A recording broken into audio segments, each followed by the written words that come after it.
Eh bien bonjour à tous messieurs dames, j'espère que vous allez bien, c'est Fuku. Aujourd'hui nous sommes le 22 juin 2023, exactement 22h30. Les marchés viennent tout juste de clôturer, nous avons les indices qui sont dans le rouge. Le CAC 40 qui a fini à moins 0,79% à 7203 points. On a réussi quand même à sauver les 7200, ça n'a pas été le cas durant toute la journée j'ai envie de vous dire. Mais voilà, hein, les 7200, on est au-dessus.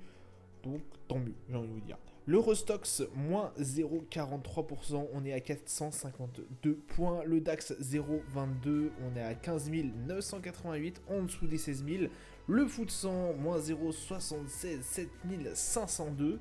Le Dow Jones, moins 0,01, tout pile, hein, pratiquement dans le rouge.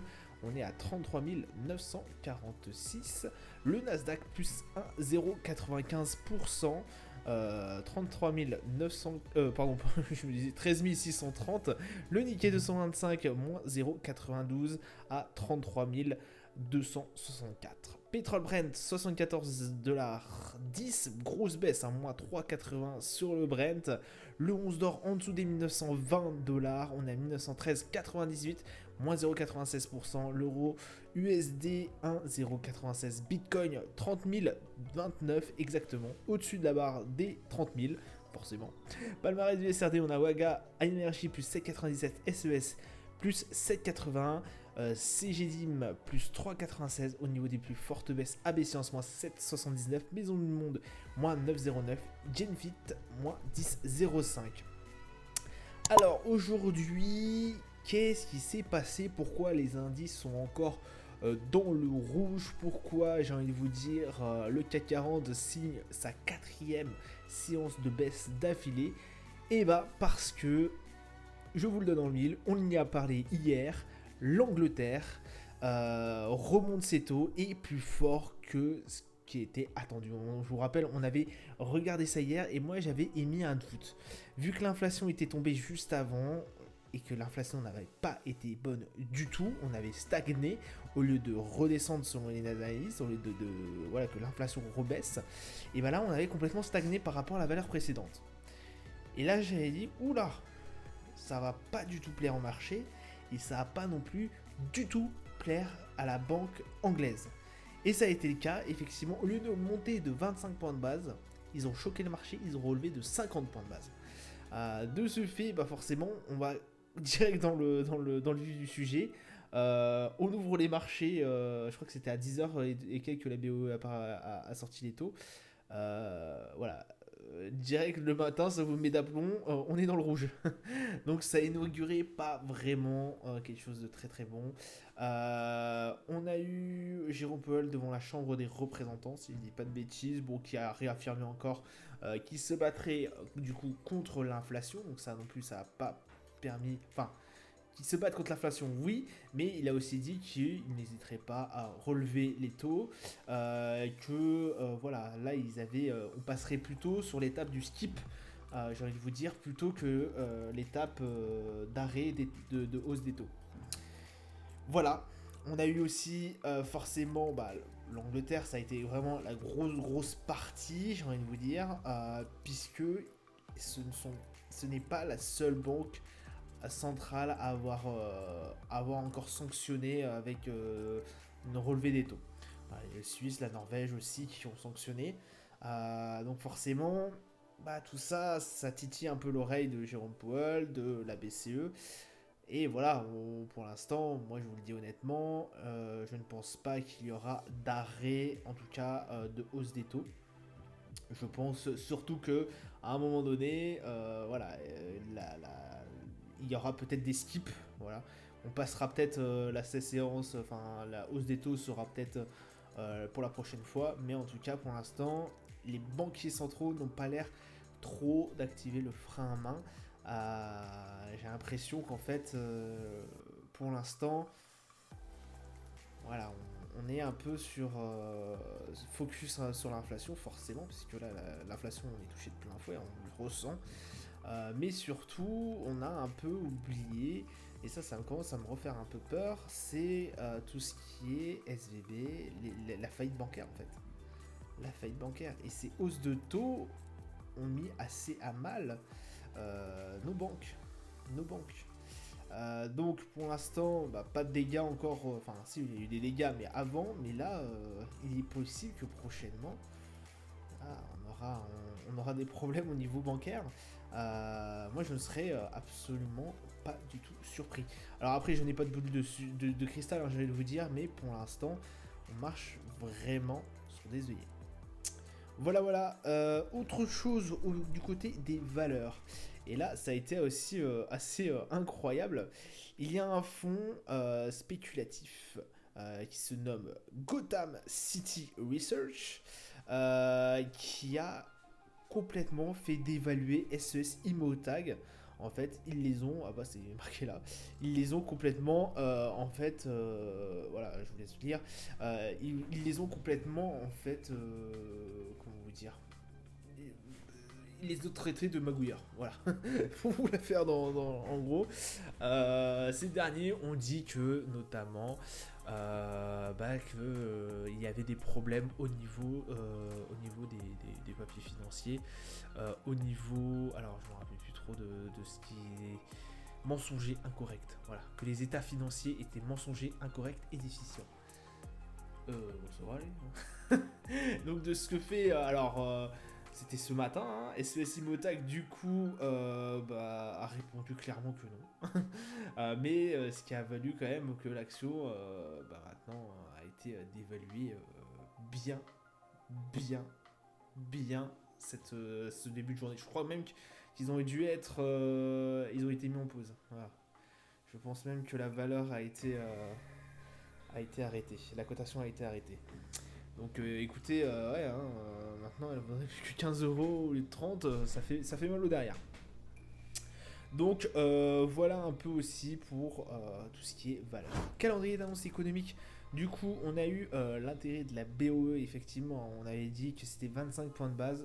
Et vu ce qu'on a eu hier, on a tout de suite remonté à de 50 points de base. Hein. Donc on est passé à 5%. Voilà.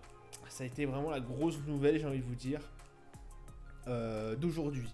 Demain, on aura l'indice de confiance des consommateurs. Alors là aussi, ça risque d'être joyeux au niveau du GBP à 1h du matin. Taux d'inflation au niveau du Japon à regarder. Taux d'inflation qui augmente, significativement. Donc à checker aussi à 1h30. Alors forcément, vous ne serez pas forcément debout. Vente au détail, 8h au niveau du GBP. Et ce sera tout pour la séance de demain. En tout cas, à suivre peut-être le flash PMI. Qui pourrait être quand même regardé d'assez près. Après on a Bullard qui parle. Non, ça devrait être plutôt PMI manufacturier aussi au niveau de l'Allemagne. Bah écoutez, quand même on a quelques indicateurs à regarder quand même d'assez près. Bon, voilà, une petite séance de vendredi comme on les aime, puisqu'effectivement c'est souvent très peu rempli, en tout cas en début et en fin de semaine. Sur les marchés, on a du coup un CAC 40 qui est resté au-dessus des 7200. Alors, ouais, regardez, on a été même chercher bien profond. On a été chercher les 7150. On s'est fait rebattre les oreilles. On est remonté. Voilà. Ce niveau, ce support des 7200 tient toujours. Voilà, pas de panique. Regardez le gap qu'il y a eu quand même. C'est incroyable. RSI à 42. Bon, le MACD, voilà, là on sent quand même qu'il y a une légère tendance baissière qui se reprofile. Alors j'espère pas, parce que ça commence à faire une boîte d'eau là. Ça commence à me faire paniquer, une boîte d'eau en plus à la baisse. Bon, j'espère quand même que ce niveau des 7200 tiendra. Sinon, on a toujours le niveau des 7000 hein, qui pourrait être un gros niveau à effectivement essayer, voilà, un gros support. Et bien évidemment, on a notre résistance au niveau des 7400. Le DAX, lui, qui reste quand même aussi accroché aux 16 000. Voilà, 4 séances aussi d'affilée qu'on est dans le rouge. Au niveau du DAX, on a été creusé bien loin aussi sur cette journée au niveau du DAX. Bon, 15 983, bon, ça reste aux alentours des 16 000. Notre support des 16 000 tient toujours, messieurs, dames. Je l'espère. Donc voilà, hein, pour l'instant, on ne s'est pas décroché, malgré qu'on a été chercher des positions bien basses. 47 au niveau du RSI, Donc là, on est quand même, on commence à repartir un peu dans la zone. On commence même à quitter la zone de neutralité, j'ai envie de vous dire. Donc voilà au niveau du DAX. Le Brent qui fait aussi une descente, hein, 74,12. Voilà. toujours dans cette range des 80 et des 70. Voilà, avec un RSI à 45. Bon, ça, je pense qu'on va toujours osciller pendant un bon bout de temps entre ces valeurs. Enfin, on va être vraiment sur un cap des alentours des 75 dollars en fait. On va jamais trop aller chercher les 78, les 72. Mais vraiment, hein, si vous regardez bien, sur la moyenne de Bollinger en 20, c'est une ligne droite. Hein. Voilà, donc ça parle pour moi-même, pour moi. C'est vraiment, voilà, vous prenez la moyenne, vous mettez à la hausse ou à la baisse comme ça vous chante, mais on reste vraiment sur cette ligne des 75. Donc écoutez, voilà pour le Brent. Le 11 d'or, par contre, lui, a bien quitté les 1900, le support des 1950. On est bien en dessous des 1950, on est même en dessous des 1920. On est à 1913. On a un... Pardon, on n'a pas quitté le support, on a quitté... Ouais, si, on a quitté le support des 1955.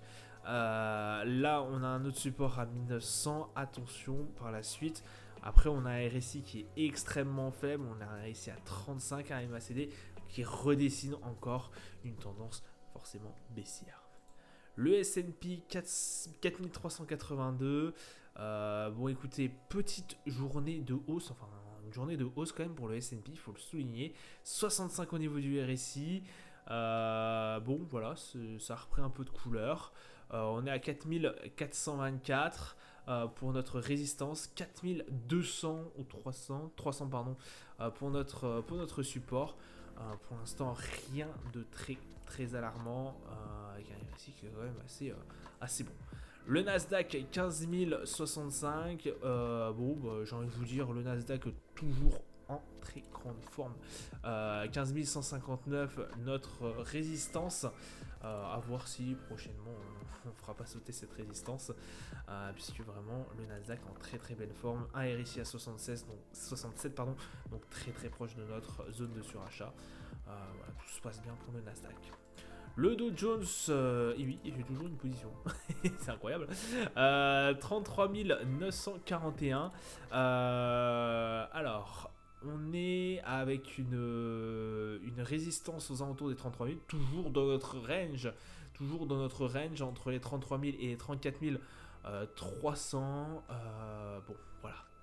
C'est assez incroyable. Je sais pas comment ça se fait. Pourquoi il y a une position qui s'est mise. Je crois que c'est parce que j'ai testé un robot et qui s'est enclenché. Bon, bref, c'est pas grave. Donc 34 300 pour forcément notre résistance et 33 000 pour notre support. Bon, là, c'est pareil. Alors, lui, ça fait beaucoup plus longtemps quand même que le Dow Jones est en train de descendre. Là, on a été creusé. Alors, on a été creusé un peu plus, mais ça reste quand même une petite séance de baisse pour le Dow Jones, faut pas se mentir. De toute façon, on l'a vu sur la chose, enfin, on a vu sur investir, moins 0,01, donc on a pratiquement fait du surplace.